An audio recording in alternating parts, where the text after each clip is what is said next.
Welcome back to the week of vintage Coach rehabs. If you missed video 1 in the 7-part series, definitely check it out. I'll link it in the description below. But today we are going to be rehabbing and cleaning a 1980s vintage Coach convertible clutch. What makes it convertible? You can clip these straps right off.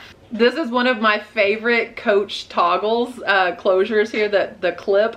I absolutely love this style. I actually don't own this bag. This bag belongs to my friend Mindy. She found it. Shout out Mindy. She wanted to know what I thought about it and if I thought that it could be saved. This bag is actually in really nice condition. Let me show you around, then we're gonna rehab it. But first, don't forget to comment on today's video so that you can be entered to win your choice of either this vintage Gucci wallet or this yellow Epi leather Louis Vuitton wallet. I will include later in today's video the full details about that giveaway and all of the rules. Let's jump straight into the restoration of this convertible clutch. All right, let's check this one out, you guys. The 1980s convertible clutch. These toggles, this closure is just absolutely gorgeous. The brass is in really nice condition, but I think we should be able to shine that up and make it look even better. Pardon the stain underneath my nails in these videos. I have been restoring lots of bags this week, and that's just a byproduct of that. I'm gonna go ahead and completely take off the strap here. It looks like the strap is in a pretty nice condition. It's got some scratches. It needs a little bit of conditioning. On the bag itself, I see a little stain, little watermark here, some scratching. The leather is pretty shiny, but you can see, especially when I turn it in the light there, we have scratching all around the turn lock, and that's probably just from somebody grabbing to turn it. Nails scratching along there. So hopefully a little leather CPR can get the job done there. We have a little bit of drying on the corners, on the edges. I think we're getting to this bag at the right time, so the piping and everything doesn't see any damage. Inside, it is discolored here. It's pretty dirty, so I'll be cleaning the suede inside this bag as well. Just like the front of the bag, we have some light scratching and whatnot, and there is a stain, a mark on the back of the bag here. So let's just prop that up. You can see a watermark here and a stain down here, scratches throughout. Overall, when I first saw this bag, I thought, man, that's in really great condition. And it is in great condition, but the leather is gonna need quite a bit of work. When my friend Mindy gets this bag back, hopefully it looks like a brand new bag to her. We have one interior flat pocket here, some staining there, maybe from the hardware on the back of the turn lock, it looks like. And this classic little Coach zipper pull. Absolutely love that on a YKK zipper, of course, all being brass. And let's take a look at this creed and how we know this bag is from the 1980s. Now that 425 that is after the dash, that is in this case not a style number. Those style numbers were not attributed to the numbers below the creed until after 1994. So if you see Coach 425 and you try to search that, you're not going to get a bag exactly like this pop up. All of the bags that were exactly like this, they had different numbers. The numbers on this bag are not attributed to a date and a style. I can, however, approximate the date. I know that it's 1980s because we have 7 digits with 4-3. 4 digits dash 3 digits. That happened in the 1980s. Prior to that, we saw 3 digits dash 4 digits in a 7-digit format.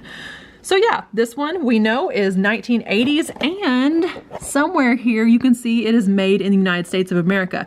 Coach started putting that in because at this time they started manufacturing bags overseas, actually in the 1970s, and they needed to tell you which ones were made where, which ones were made in America. So this one is made in America, 1980s Coach. Let's get to work. Let's go ahead and get started, not on the outside of this bag, but on the inside. It's just my favorite place to start. If I get anything on the outside of the bag doing this process, then hey, I haven't cleaned the outside of the bag yet. But you know, there's more than one way to clean a vintage Coach bag, and I love hearing the ways that you clean bags. I don't think that there's any one absolute right way. I don't think that there's, well, maybe there's a few absolute wrong ways. But that being said, I've changed my process a lot throughout the years, and that means that at one point I thought I had it right and I didn't have it completely right. So I'm willing to always admit that there could be processes that you do differently that are better. If there's ever anything that you do differently, let me know, but be kind in the comments, please. Starting out, just brushing the suede interior. These Coach bags are unlined leather, which means the inside, RIP my countertop here, the inside is simply suede. So I have a Kiwi brand suede brush. Suede brushes are not like a horsehair brush. They're not like a cleaning brush. They are extremely rough bristles. Look how that suede discolored my suede brush there. I have here just a Castile soap, a very mild soap, and some water, and I'm going to be using my Clean Kicks tool. Here is a hard brush, about as hard as a suede brush. This is good for getting off debris. This other brush is very, very soft. This black one, debris, suede. It is absolutely the most perfect texture. They did formulate their motorized tools as well as their cleaners for leather, suede, and materials like that. I want to get in really tight here and show you guys that while I'm moving, so is this motorized brush. Now, a Clean Kicks motorized brush, they're available on their website. I have 20% off code down below in my description. I think that no matter who taught you how to clean coach, there are a few tools that all of us use, and I'm just going to put it out there that a Clean Kicks motorized brush needs to be one of those tools that just every coach restorer uses. I think that's what we're going to be looking towards in the future. Especially if you have any type of dexterity issue, if you have trouble working with your hands, this tool is literally doing the work for me. Now, I did speed this up. It looks like we're about 4 times speed on this. I'm just going over every little nook and cranny. This purse being from the 1980s. Oh my gosh, I'm from the 1980s. This purse is at least 40 years old. So I don't have any reason to believe that it's ever been cleaned. My friend got it from its original owner, and she probably hadn't carried it in decades.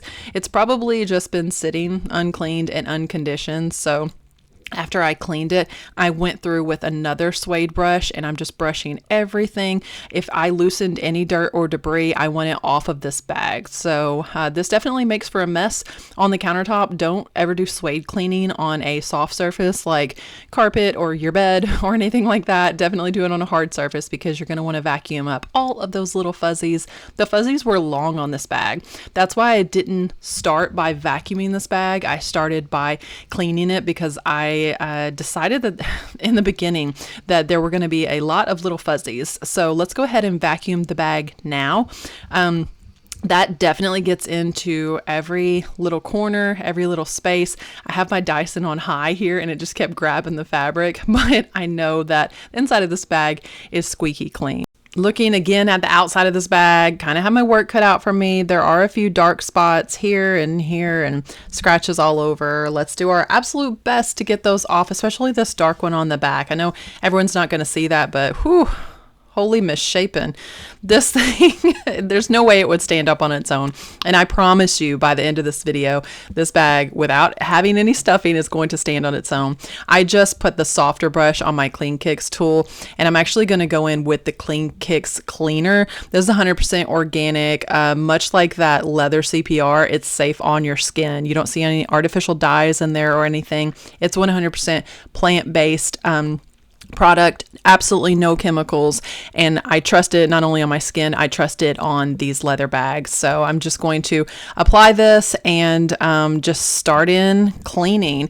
Now I know that there are some different schools of thoughts as far as whether or not to condition a bag, then clean it, then condition it again. I do think that if a bag is dry enough, yeah, you should probably condition it a few days even prior to cleaning it. Every bag, that being said, is different and you need to use your best judgment. If there had been severe cracking, if this bag wasn't as shiny and honestly in as good a condition as it is, I probably would have done that. I felt fine.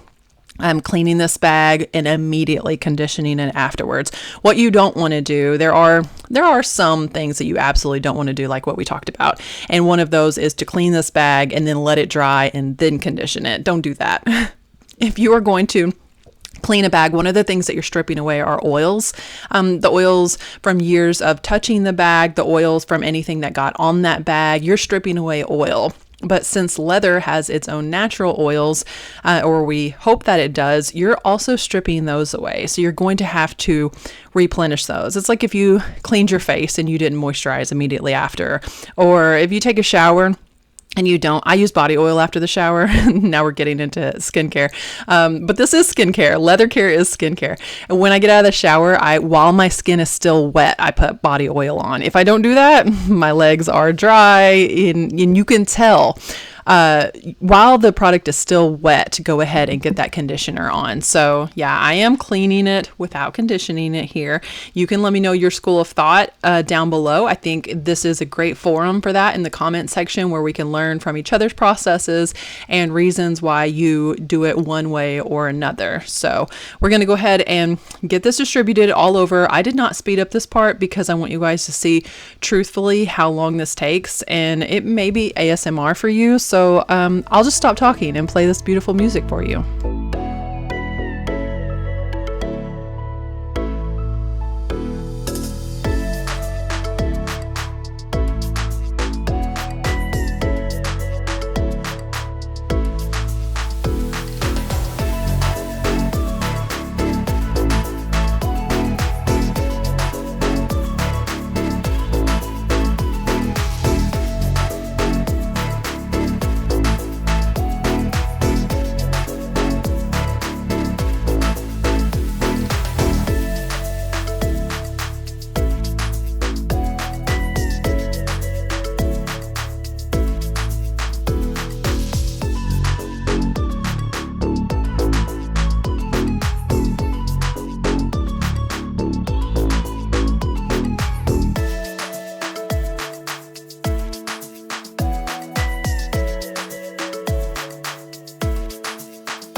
Now it's time for the leather CPR. Again, dermatologist tested here, guys. You can rub this on with your hands.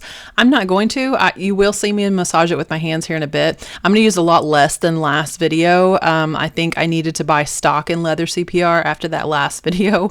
You truthfully don't want to put too much conditioner on, because we just talked about leather being skin, and you can clog its pores and it's not able to breathe, and then you may as well be storing it in plastic, which we talked about last video as well, not being a good idea. Just trying to throw in as many Coach care tips that I possibly can for you guys, along with the cleaning. I know the cleaning is soothing. I like to watch those videos too, but I love when I can either hear some fun Coach facts or little tidbits and tips. So let's go ahead and give it a massage. Also working out any wrinkles here. The bag, one of the biggest things is that it needs to be reshaped. All along the top there were some pretty significant divots and folds in this top flap. So I'm going to try to massage those out as best that I can and really truly condition this leather. The more that you condition vintage Coach and this type of leather, the more you get a feel for what it should feel like. So enjoy a bit more of the conditioning process here.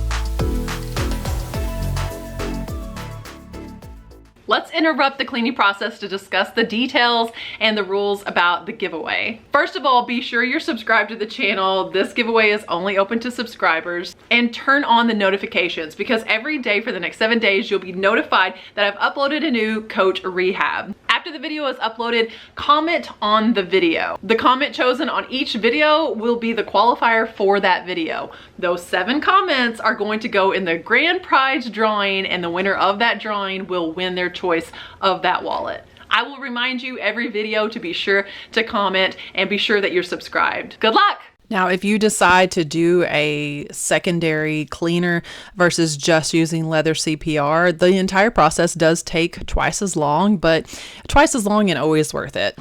Absolutely always worth it. Again, just judge by the bag that you have. The bag that I did yesterday, that station bag, I know that it was clean because I personally had cleaned it previously. I don't know that this bag has ever been cleaned. Now, all of that being said, I'm not using saddle soap on this.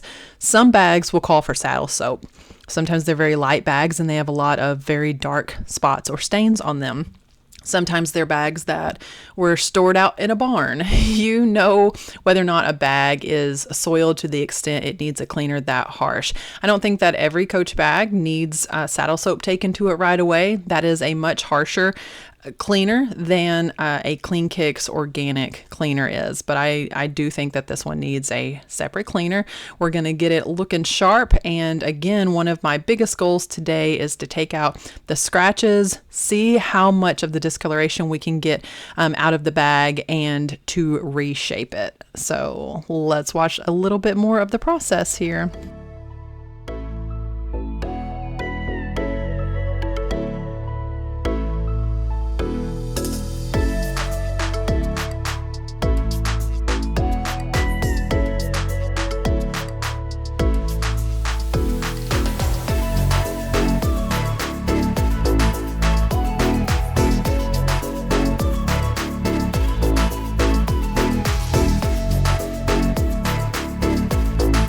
I do want to take a moment and explain what I'm doing here. There are so many wrinkles and folds where the edge just kind of folded over here.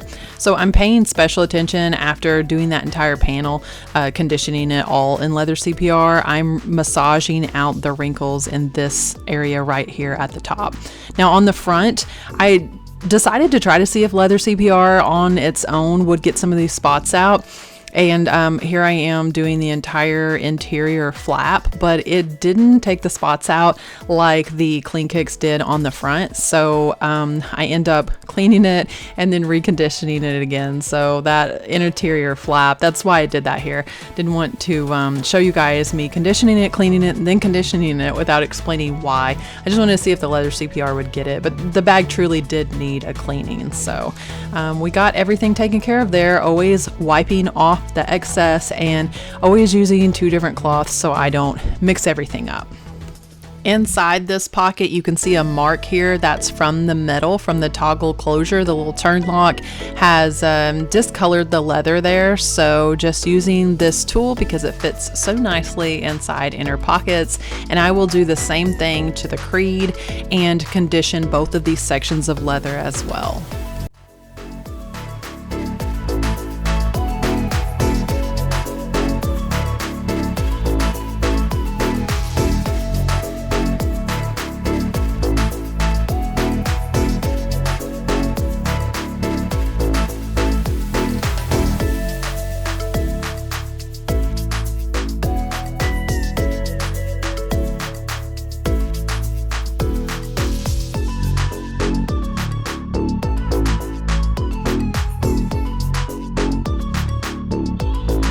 I always keep an eye on the leather as it's drying just to make a judgment call, a decision about whether or not it needs some more conditioner. I went ahead and gave it one more massage, again, wiping off any excess, but if the leather is easily absorbing things, if it seems like it's very thirsty, the more you work with this, the more you'll understand. It is just one of those trial and error type things. If the leather feels dry, scratchy, abrasive, you know, apply some more conditioner. You don't want it to dry like that. So I am going to go ahead and stuff it because as you saw, especially with that Clean Kicks tool and the cleaner, I saturated this bag. The leather is wet. The leather is pliable. Now is the time for me to fold towels. Don't just stuff them in there because stuffing is going to create lumps and the leather is going to take that shape. So I'm going to fold up these towels and I'm telling you, it's going to be my pride and joy moment at the end of this video when this bag stands on its own compared with what it looked like before. Looking at the hardware though, I can see that there is a lot of graining very close to the leather, so it's about to come right off. That being said, I still needed to go ahead and stuff the bag because it is drying with every passing second. And the time that it takes me to redo the brass hardware and to clean it, that bag would dry in whatever shape that I left it out in. You see all of these little clips along the brass hardware there? We're about to do the most redneck thing ever. I know you guys have never seen this, and don't come at me for this, all right? One of the things I want to promote on the channel is to work with what you have. This is a frosting bag tip. I tried needle nose pliers and it was bending those little pieces. I decided that this was something, you know, very thimble shape, something that was thin enough I could get it underneath those little prongs. And then it was flat enough that while I pried up, every time I pulled up, it was going to keep the prongs straight. Needle nose, let me show you what happened. When I tried to bend those, I was bending them at the halfway point. Absolutely not. So what I need to know is, what tool are you guys using? Because needle nose was not it for me. They were not thin enough to get underneath there. And I don't think that there's anything wrong with this. I'm just curious if there's a better tool I could be using. I don't always remove the brass hardware. I do when the tarnish is close enough to the leather that I don't want to get brasso all over the leather. So if I had taken a closer look at it beforehand, I would have removed this before I treated the leather. All of that does get a treatment. Don't worry. I'm going to go ahead and apply. That shouldn't be dirty. Leather CPR itself should be enough here. It's been underneath that for 40 years, underneath the brass. So we're going to go ahead and condition that, and also condition the bottom part here. Look how loose this is. This one had to be taken off. You see how loose that is? That's not even good. A brad should, like, one part of the brad should face one way and the other part of the brad should face the other way. And both of these brad prongs were facing up. And I think that that's why this was so loose on the leather. So I stuck my my ingenious baking tool in there, loosened those up, and took this off as well, because even if it didn't need to be cleaned, it needed to be reset. So I don't know why. I don't know if that was just a quality control thing or what. One of them, in my opinion, definitely should have been facing down. They were both facing up. And I conditioned that spot as well. So now we are going to grab some brasso, and I loved hearing y'all's comments about brasso on the last video. Someone said that it reminded them of their dad. Another person said it reminded them of JROTC and cleaning all of their brass that their dad said, and I loved this. I will show you one time how to do this. I so appreciate when you guys share nostalgia and sentimental memories like that. That is, like, if this bag could talk, how many memories could it share? So while I condition the strap here, because please don't ever forget the straps, they have a lot of oils on them and sometimes cracking. Now we're going to get to the brass. So I did take a stronger whiff because I told you guys it doesn't smell to me. I took a stronger whiff. There's an ammonia smell there. I don't know why. It's just not strong to me. But some of you guys said, how in the world did I not smell it? My brasso is 87 years old though. It's not 87. It's old. I have had this bottle for a long time. If you think, oh, brasso's kind of expensive and how much use am I going to get out of that? You get a decade of use out of it. Mine's kind of clumpy on the top. It is liquid inside. It still shakes when I shake it. But it's kind of older, so maybe that's why it's not so fragrant. It's still doing the job. I mean, you can see me here applying this. This is 8 times speed. That's how long I take on every single little item. 8 times speed. And that is so shiny. That looks like it just came out of the Coach factory today. But look at this one. You see that green? I wouldn't have been able to get that green completely clean that close to the leather without damaging the leather, because brasso is a harsh chemical. I only use that on places that are not going to touch the leather unless it is, inside a strap or something that is just completely avoidable. So we're going to do the same thing with all of these little parts and pieces. Watch, this time I'm not going to speed it up just so you guys can see all of those dark places. Even if the dark places are in an area that's not visible when the bag is reassembled, I think that you need to go ahead and clean those, because like any type of tarnish, it could spread in the metal and you don't want that. You already have it off. Don't cut. This is not the time to cut corners. Go ahead and get your brass all cleaned and polished up. You won't have to do this often. This is not a regular maintenance item. This is when you buy thrifted, thrift store or yard sale vintage Coach, you're going to want to do this. Sometimes if you get it from an online dealer, they, the brass may be tarnished, but yeah, it's not something that you're going to have to do every Wednesday. So now that you have the bag apart, that's the time to, like I say, not cut any corners and just get everything clean. So here's more brass polishing.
You're not going to believe this, but at this point, I got the bag off of the drying rack and I started cleaning it again because y'all saw that dark spot. Don't act like you didn't see that dark spot.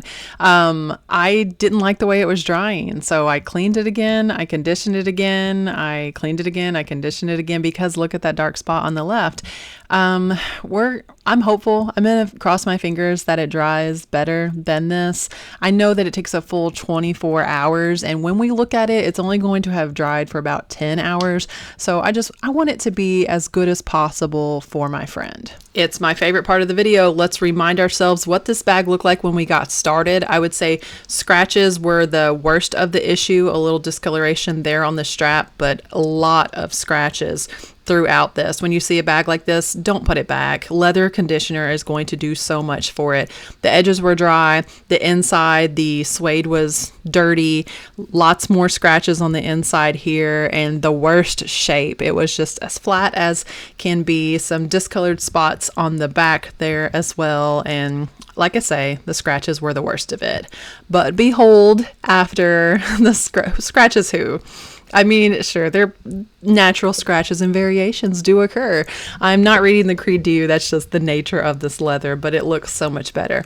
Look at that hardware. I mean, I'm proud of this one. What I'm most proud of is that in the after part of my videos, these bags were never stuffed. I have already taken the towels out of this. This is now how this bag stands. This is how it will wear on your shoulder. I do recommend stuffing them while you're storing them. One good thing you could stuff them with would be like a packing paper. I feel like paper might also absorb any odors, anything like that. You can pack with old t-shirts, but stuff your bags when you store them because look how plump she is. Look at that. I love the corners of this bag. I love that they didn't just go square. They tucked them in. That is such a beautiful detail to the convertible clutch. And I hope that she'll be proud to carry this now. Let's take a look at the inside and prove that this bag isn't stuffed. Look at that. All the scratches they're so minute now. The suede is great. It no longer has those long hairs hanging from it. It's no longer discolored. Inside looks fantastic. I hope that you guys liked this one. Tomorrow's video is a Watson, which is not a vintage Coach that I see a whole lot of people rehabbing. Now, I do have my fingers crossed that any of the watermarks that are still on this bag are going to dry a bit more discreetly. I will post a short about that and definitely give you an update. So be sure you are subscribed with notifications on. I thank you guys so much for watching this video. Come back tomorrow for the next installment. In the meantime, God bless.